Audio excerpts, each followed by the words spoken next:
because the people understand, they understand the mission, honey. These people get the memo because they get the memo because these people are here serving the vulnerable population. You know, as old folks, we have to have something to eat or we'll go down sugar drops. I woke up this morning, I said, I'm starving. And where can I go? Hurt Park is always, the people are always here. The volunteers are always top notch. And I knew that I was going to get some good food when I came here. And then to run into these people. And then whenever I see young black men, it reminds me of my 2 grandsons whom I want to inspire. What's up, YouTube? Hit the like button, share the video. Now back to the content. What's up, YouTube? Atlanta Street Interviews out here with the update. So, how you doing today, Miss Isla? Oh, I'm great. Anytime I'm on YouTube, I'm good. Free publicity and shit. So, you know, we haven't seen you in a while. So how's everything been? Everything is going good. My next goal is to find out who my representative is on the city council, because I'm a registered voter and I've voted in these last contentious and controversial elections. You know who I voted for.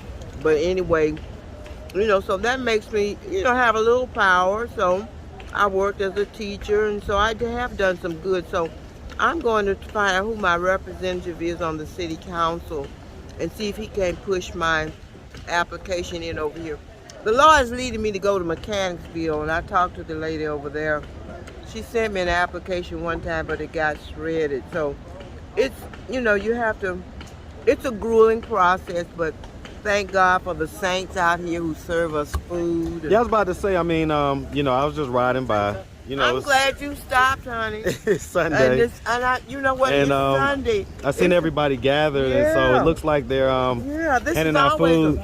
This is handing always out food a and all good that good stuff. This is always a good place. They give new clothes. I remember, to tell you the truth, I had on a pair of shoes and they were killing me. So I was way So up real on, quick, but before they pack up, I didn't mean to interrupt you. I know the people are going to castrate me for that. Yeah. But so oh, they will. I won't let them castrate. So That's listen. gone too damn far. So check this out. So you were saying that you was feeling, you know, you're much happier now that you've gotten to eat. So honey, so you say you was really hungry before? Yeah, of course, you know, as little people, we can eat. I ate a big plate of stuff last night, but that don't mean nothing when you got a high metabolism and there's no weight for me. So I ate a ton yesterday, and of course Thanksgiving, I had about 10 plates of dressing, so I'm stuffed. But you know, today is a new day, so. Well, and so I mean, it's a really good thing then that they was out here, that they came out here. They're always here.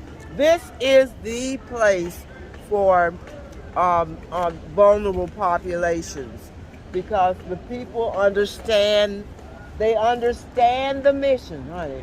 These people get the memo because they get the memo because these people are here serving the vulnerable population with new clothes.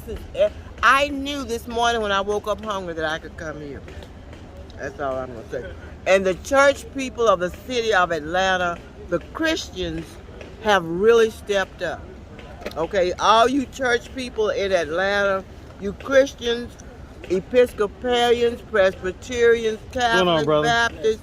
All day, man, all day. Love what y'all doing. The church people have really helped. Yeah, what's y'all group or whatever? It's called Better World, right? Better what? Better World. A Better World? Can I get you on camera? Yeah. All right, cool. Yeah, bro. So what y'all out here doing, man? Like, I don't know if you want to get on camera, but it's a better world. Every last Sunday of the month, we get together, fellowship. What's going on, bro? CEO, the founder. Hey, man, I'm good, man. What's up, man? I'm Marcus, man. Nice to meet you, brother. Yeah. All right, man. So I see y'all doing some good stuff out here, man. What's going on? For the most part, man, I got a non-profit, 501c3, everything to do with my eyes, called Better World for short. The full name is the Barlow Foundation of a Better World, well, for a Better World. And my last name Barlow, of course. And basically every last Sunday of the month, I get a lot of my friends. I got a pretty cool following around the city, born and raised here. And a lot of people I came across always thought about doing this, but just never really knew who got it going. to follow that stride. So I started doing it by myself, and I was like, I might as well legitimize to see what else they can be given to make more for it. Right, you know what right. I'm saying? Scale it up. Right. And we've been legit for this whole year. Yeah, this whole year. But I've been doing it for like 4 or 5 years. And got all generations, younger generation, younger than this generation, you know what I mean? Older generation. Just a beautiful thing, man. And the name of the nonprofit is A Better World. That's basically what our priority is.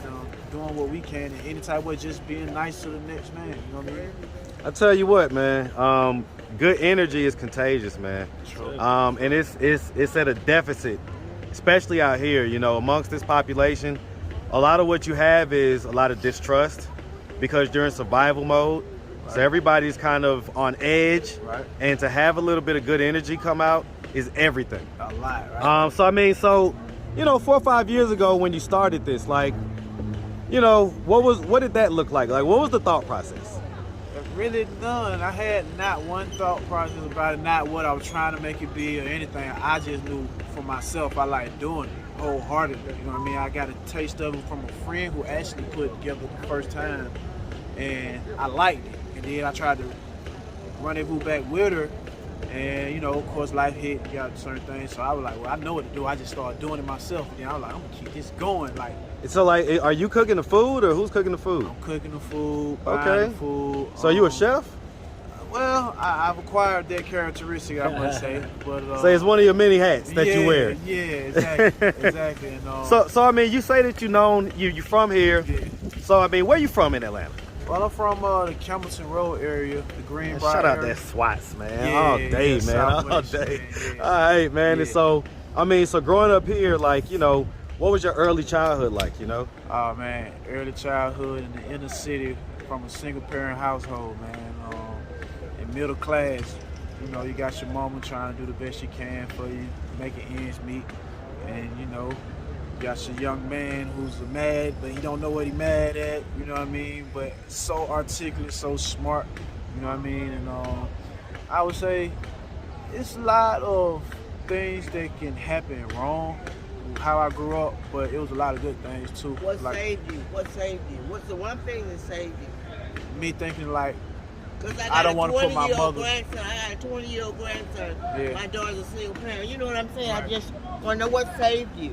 What saved me as opposed to some of the other guys that came from the same type of situations and didn't necessarily didn't necessarily go down that road. Said his stepdaddy put a basketball in his team. Right. So what was that moment for me? It was actually I was kind of rough around the edges. I went to jail one time.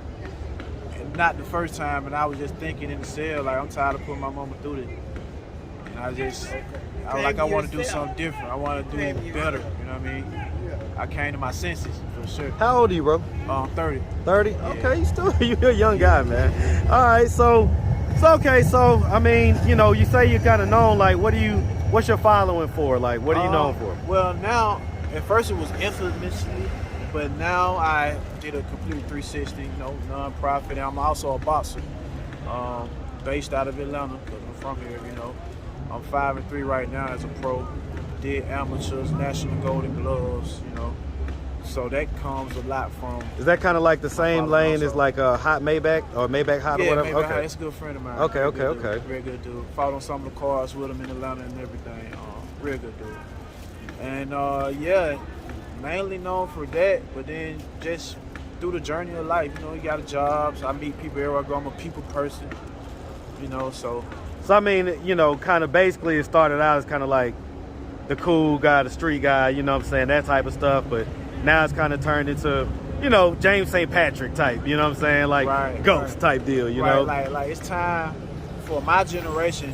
The older generation done did their part, and I got old. I feel like it's our time for my generation to take that step up. You know, we can't keep, for instance, going to the family gatherings with no food or anything. We're the older family now. The older family tired of it, so it's just like I feel like it's time for us to put in the work. Yeah, time for a new generation to take that step in that direction. You know what I mean? And realize that it don't have to look like somebody in a suit and tie. It can look just like somebody you see on the street in your everyday. I'm from the same places Ms. Island, everybody else from. You know what I mean? come over here real quick. So tell this young man how his actions made you feel today. I mean, you were hungry earlier. You said you was kind of not in the greatest mood. You know, it's all And then tell him how, you know, eating, okay, just something simple as eating. I'm cutting you off. You know I do all right, that. all right, now, you know what? You know, as old folks, we have to have something to eat or we'll go down sugar drops. I woke up this morning, I said, I'm starving. And where can I go? Hurt Park is always, the people are always here. The volunteers are always top notch. And I knew that I was going to get some good food when I came here. And then run into these people. And then whenever I see young black men, it reminds me of my 2 grandsons whom I want to inspire because they're a product of our single parent homes. So I want to encourage them. So when I see young men doing what you've done, that's why I asked you when you said that you were from a single parent home. My daughter raised my grandson as a single parent. She did a terrific job. Right. There were a lot of times my grandson, he would be angry as a little boy. He would be mad Right. a lot. So I was always there. He would cry to me. He would tell me. We became so close. So that's why I'm always moved when I see young black men out here doing something. Especially, I want to know what was the moment that changed you from, you know, jail to, you know, to whatever. What inspired you? What was that moment? So I mean, hearing, you know, kind of just how the simple act of just come out here and bringing food, and you know, it really kind of made her day. Yeah. How does that make you feel, man? That warms my heart. You know, you can give a gift to somebody, and you know they're appreciative. But when you give a gift to somebody who actually was mostly in need for it, and they show their appreciation, it just do something to you. You know what I mean? I feel like everybody's purpose on this earth is to help somebody else.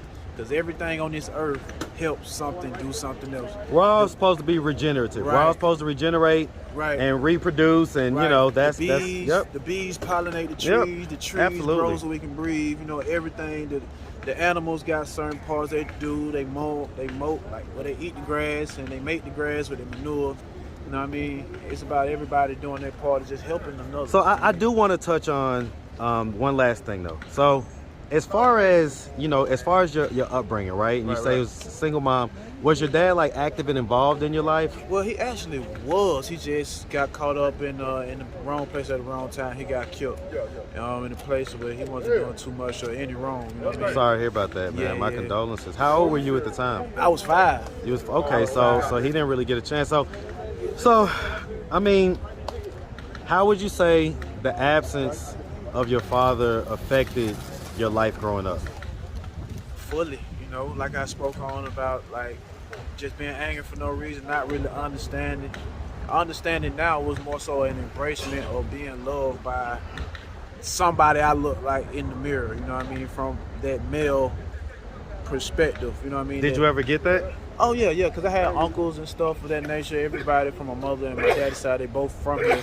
So is that what you say? It was that village that kind of, that village of masculinity that kind of filled in that void? It was. It helped you to get past, because a lot of guys get trapped up in that. Right. And that's why I'm asking these questions. So any young, you know, guys that may be watching can just hear like how that path looks. Yeah.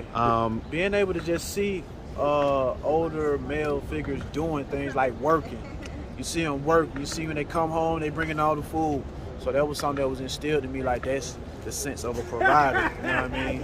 What a man's supposed to be about, and you know things like being accountable. You know, you're not always right. All of that, all those type things. You know what I mean? I love it, man. Yeah. Well, listen, man. If anybody out there wanted to reach out, help, or donate, do you have a way they could do that? Do you have social media, Cash App, any of that stuff? Well, my number is 770-383-5082. And I do have my main social media that I base this platform off of is Instagram. You can find it at a.b.w, ABW with the number 1. Okay, all right. I don't know if I got a pretty popular page on YouTube, man. Okay. You want me to take that number out and just blurt it out type deal? You might have a bunch of people calling you, man. Like, nah, I embrace you, man. Yeah, you might be right. You know better than I know. So a lot of people kind of underestimate the spread of some of my videos. True. So I take your word for it. Yeah. All right, man. Well, listen, we really love this, man. No doubt. And we really appreciate you taking the time answering all of our questions. I appreciate Definitely y'all. wish you nothing but the best, man. And I'm gonna be on the lookout for you now that I know you're coming out here. You say every last Sunday? Every last Sunday. Man, stop playing. Yes, sir. It's up. Yes, sir. All right. Yeah. All right, man. Appreciate it, my boy. I appreciate you. Sir. Sir.